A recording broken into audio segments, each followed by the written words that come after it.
মোক কৈছে মই কেনেকৈ কৰোঁ এইটো কাম মই কৰিব নোৱাৰোঁ যোৱা আনকো সহায় কৰি থৈ আহা কিন্তু মই ভবা নাই এইটো কথা আমি সদায় বিৰোধিতা আছিলোঁ কোনোদিন ভাল দিন দেখাব কোনো দিনে ভাল দিন দেখিবলৈ সক্ষম হোৱা নাছিলোঁ কিন্তু আশা আছিল যে বিজেপি এদিন ভাল দিন আহিব আৰু লাহে লাহে আজি ভাল দিন আহিলে আৰু ভাল দিন অহাৰ পাছত 2019ত পাৰ্টিয়ে মোক টিকেট দিব বুলি মই অত্যন্ত আশাবাদী আছিলোঁ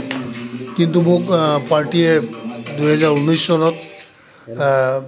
টিকেটৰ পৰা বঞ্চিত কৰিলে তেতিয়াও মই অত্যন্ত দুখ পাইছিলোঁ আঘাত পাইছিলোঁ যিহেতুকে মোৰ কোনো তেনেকুৱা ফল্ট নাছিলে বদনাম নাছিলে হয়তো মোক নিদিলে তাত মই অত্যন্ত দুখ পালোঁ আৰু তাৰপাছত মই পাৰ্টিত আছিলোঁ আকৌ একেৰাহে কাম কৰি আছিলোঁ সক্ৰিয়ভাৱে আছিলোঁ তাৰপিছত আকৌ মই সুধিছিলোঁ যে মই হয়তো বয়স হৈ আহিছিলে মই ভাবিছিলোঁ যে এইবাৰ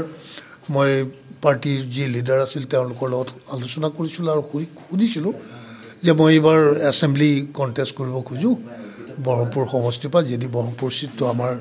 বিজেপি হাতত থাকে আৰু এইবাৰ খেলি হয়তো মই গ্ৰেচফুলি এটা ৰিটায়াৰমেণ্ট ল'ব খুজিছোঁ সেইবুলি মই তেওঁলোকক অনুৰোধ কৰিছিলোঁ তেওঁলোকে নাও কোৱা নাছিলে মোক আৰু সেই আশা মই চেণ্ট্ৰেল লিডাৰৰ লগতো পাতিছিলোঁ ষ্টেটৰ যিমান লিডাৰ আছে সকলোৰে লগত পাতিছিলোঁ সকলোৱে মোক হাও কৈছিলে কিন্তু শেষত আকৌ এবাৰ বঞ্চিত কৰিলে যিটো মই অত্যন্ত আঘাত পালোঁ যে আজি ভাল দিন আহিছে কিহৰ কাৰণে আমাক বঞ্চিত কৰিছে কি আমাৰ বিপৰীতে কিয় এনেকুৱা ষড়যন্ত্ৰ বা কিয় এনেকুৱা ধৰণৰ মানসিকতা লৈছে এইটো মই বুজি পোৱা নাই থাকিম মই এইটো জীৱনৰ শেষ দিনটোলৈকে বিজেপিৰ লগতে থাকিম কিন্তু কিমান দূৰ সক্ৰিয় হিচাপে থাকোঁ সেইটো এটা মোৰ বেলেগ কথা Don't forget to like, share and subscribe to East Mojo. For any queries, put them down in the comments section below and press on the bell icon for notifications.